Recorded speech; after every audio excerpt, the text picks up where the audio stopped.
Чудил ли си се някога, кой определя кога и как ще умреш? Бог ли решава?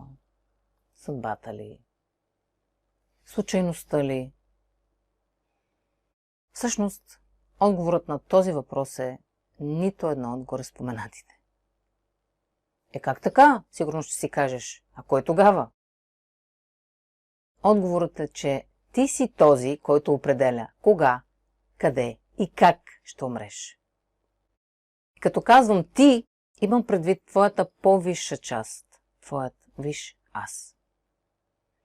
Разбираш ли, нищо в твоя живот не се случва случайно.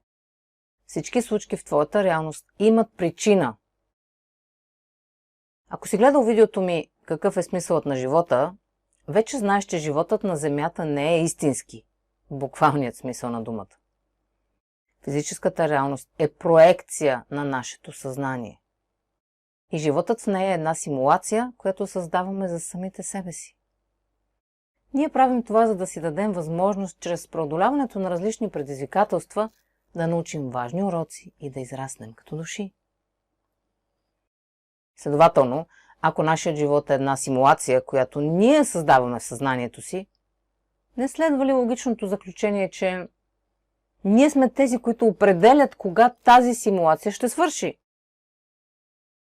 Кой пуска и спира виртуалната игра на PlayStation-а ти? Ти, нали?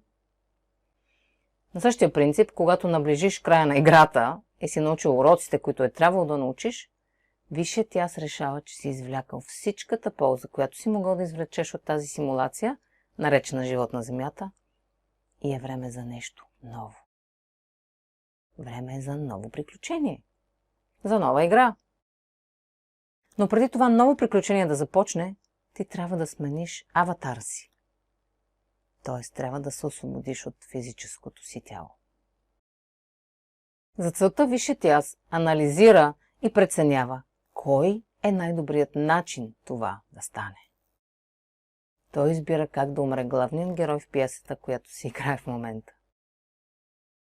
Той също така избира вариант, в който чрез твоята смърт ти и хората около теб да имате възможност да научите още един важен урок.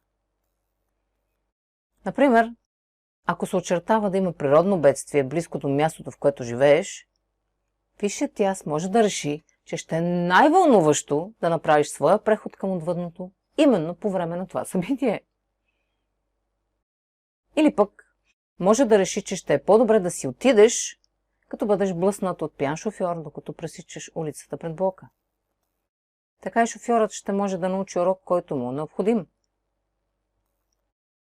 Или пък може да получиш диагноза за коварна болест, която ще даде възможност в продължение на няколко месеца близките ти да се грижат за теб, докато ти бавно гаснеш пред очите им.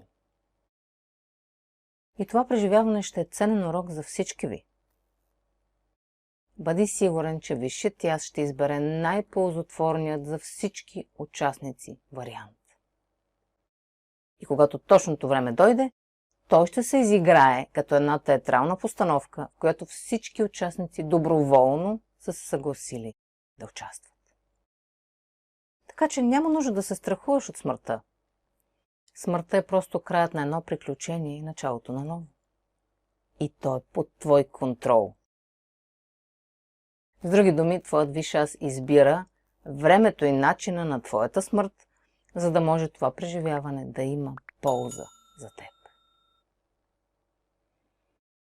От друга страна, може да се запиташ, а има ли такова нещо като случайна смърт? Например, мога ли да отида да карам колело в планината и случайно да падна в някоя пропаст, да си удара главата на някой камък и преждевременно пътят ми на тази земя да приключи?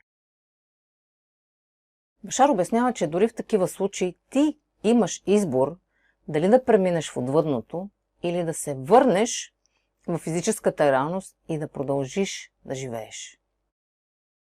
Ти винаги имаш избор. Никой или нищо не може да те убие против твоята воля. Дори да речем, ако някой престъпник те застреля с пистолет, докато си ходиш по улицата, това е част от постановка, в която ти предварително си се съгласил да участваш. И дори ако в резултат умреш от огнестрелните рани, ти пак имаш избор дали да се върнеш в физическата реалност или да продължиш към ново приключение. Башар казва, че много от нас са умирали няколко пъти, но просто не си го спомнят. Много често в съзнанието ни тези инциденти остават като спомен от преживяване близко до смъртта. Където за малко да умрем, но в последния момент се случва нещо и ни спасява. Ако се върнем, например, с колелото в планината и както си караш, ти паднеш в някоя пропаст, в последния момент или клон на дърво, или храст може да изскочи от някъде, за да омекоти удара и ти да излезеш от тази ситуация само с натъртвания, удрасквания и изкълчен глезен. И така ти си продължаваш живота, без дори да подозираш, че в оригиналната реалност си умрял и в момента се намираш в паралелна такава. И си казваш: голям късмет извадих, на коса ми се размина. Явно съм като котка, имам 9 живота. Всъщност не си извадил никакъв късмет, а си решил, че сега не е правилното време да умреш и си избрал да се върнеш обратно. И така е станало. Ти имаш пълната свобода да решаваш, защото това е твоята симулация и само ти можеш да решиш кога и как тя ще свърши. Това преживяване близко до смъртта ще ти позволи да изпиташ още от този, който предпочиташ да бъдеш в избраната от теб тема на изследване в тази конкретна инкарнация. И това може да ти донесе прозрение относно това, защо си тук и какво можеш да свършиш. Да преминеш през преживяване близко до смъртта е като да рестартираш телефона си. Такива преживявания имат точно такава цел – да се рестартираш, да започнеш отново. Ето защо много хора, които са имали близки срещи със смъртта, след като се върнат, се чувстват променени и различни. По време на такива силни трансформации може да изпъкне съвсем различен аспект от личността ти, който от този момент натам да стане водещ. И всички около теб може да кажат, че се държиш като напълно различен човек. Защото ние сме многоизмерни същества и имаме много аспекти и страни, които проявяваме в различните етапи от живота си и в зависимост от хората, с които взаимодействаме. Ти не си еднакъв с всеки един човек, с който взаимодействаш. Защото ти не си само едно нещо. Всяко едно взаимодействие или ситуация отразява различен твой аспект, в зависимост от човека, с който взаимодействаш в този момент. Затова, ако чуеш различни мнения за един и същи човек, знай, че всички те са верни. И така, след всичко казано до тук, мисля, че осъзнаваш, че да се страхуваш от смъртта е нелепо и напълно ненужно. Ти си създателят на своята реалност и ти определяш как и кога ще си отидеш от този свят.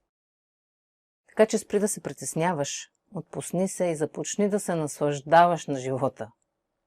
Ти живееш в една безопасна вселена, където си обичан и безусловно подкрепен. Само негативните ти убеждения може да ти създават негативно преживяване. А смъртта е просто краят на едно приключение и началото на ново.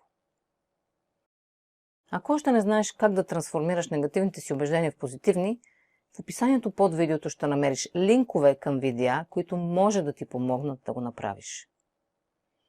В случай, че имаш нужда от допълнително разяснение и помощ в прилагането на тази информация, може да си запишеш час за лична консултация с мен. И ако това видео ти помогна да промениш гледната си точка по темата, удари един палец и се абонирай за канала. Много ще се радвам, ако го споделиш в социалните мрежи, за да може и някой друг също да започне да живее по-пълноценно. Така помагаш и на двама ни. Благодаря ти от сърце. До скоро!